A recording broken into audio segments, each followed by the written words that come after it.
You know, there are American heroes who don't like this idea. Neil Armstrong, Gene Cernan have both testified against commercial spaceflight and the way that you're developing it. And I wonder what you think of that. I was very sad to see that because those guys are, those guys are heroes of mine. So it's really tough. You know, I wish they would come and visit and see the hardware that we're doing here. And I think that would change their mind. They inspired you to do this, didn't they? Yes. And to see them casting stones in your direction. It's difficult. Did you expect them to cheer you on? So they're hoping they would. What are you trying to prove to them? What I'm trying to do is to make a significant difference in spaceflight and help make spaceflight accessible to almost anyone. And I would hope for as much support in that direction as we can receive. There are people who've been in the rocketry business for decades who say about you that you don't know what you don't know. Well, I suppose that's true of anyone. How can anyone know what they don't know? But when critics say you can't do this, your answer to them is, we've done it. What I first tried to do was I tried to get a job at Netscape. So I wouldn't actually try to start a company. I tried to get a job at Netscape. And then that didn't work out. No, I didn't get any reply. So I had a physics and economics degree or physics and business degree from Wharton, and I was doing grad studies in applied physics and material science. And I guess that I didn't have a computer science degree or several years working at a software company.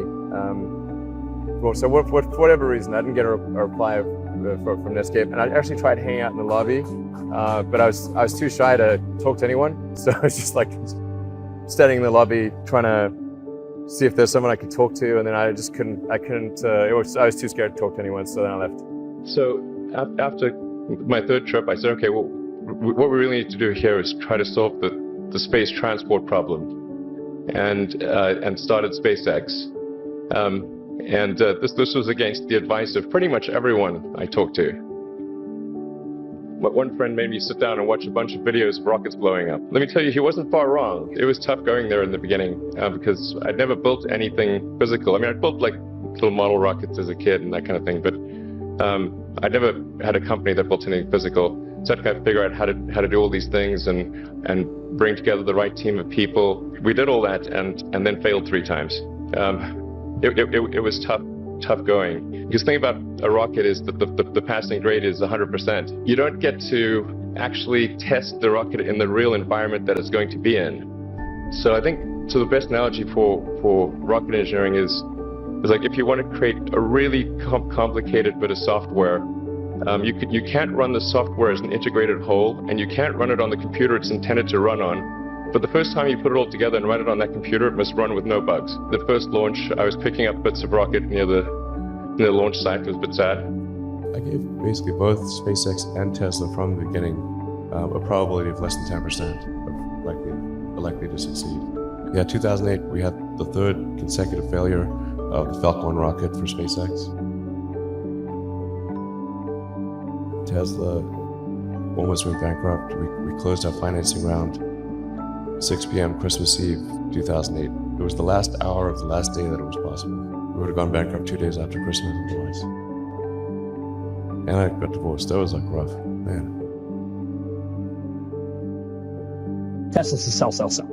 You don't want to own this stock. You don't want to lease it. Heck, you shouldn't even rent the darn thing. We just want you to take it for a test drive on that IPO and then bring it right back to the lot. Why? Because beyond the hype, there's just not much going on here.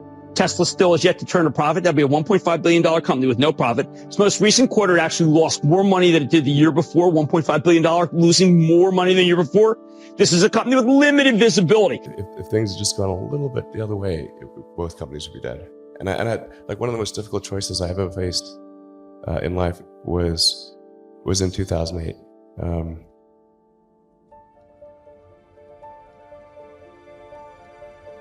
I think I had maybe $30 million left, or $30 or $40 million left in 2008. I had 2 choices.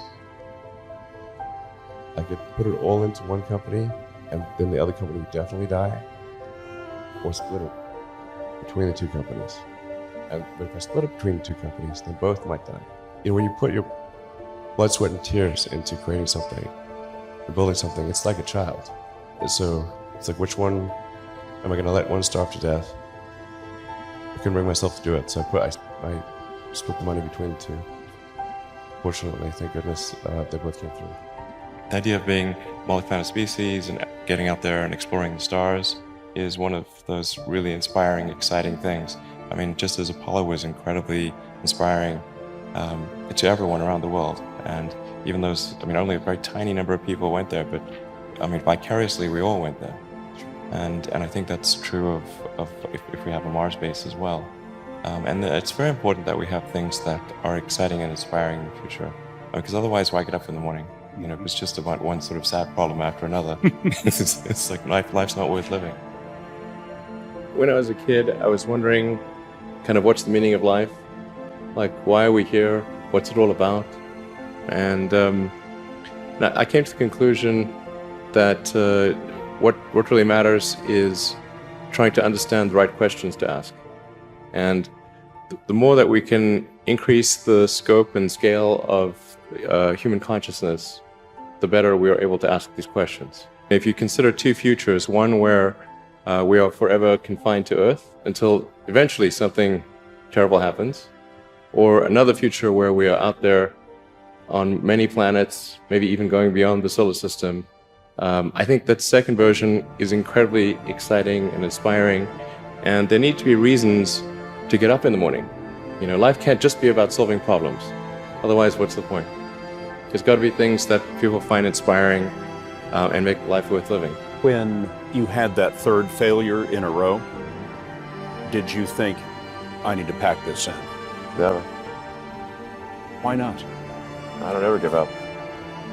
I mean, I'd have to be dead or completely incapacitated. 8 weeks later, Musk bet the company on another flight. We have liftoff. And this time around, everything worked. Perfect. If that fourth launch hadn't worked, that would have been it. We would have not had the resources to mount a fifth. You couldn't have gone out at that point. Yes, death would have been, I think, inevitable because we did not have the resources to mount a fifth launch. I'm probably not the guy that most people would bet on. Who wins? It's like a little kid fighting a bunch of sumo wrestlers. Usually the sumo wrestlers win. We're a little scrappy company. Every now and again, a little scrappy company wins. And I think this will be one of those times.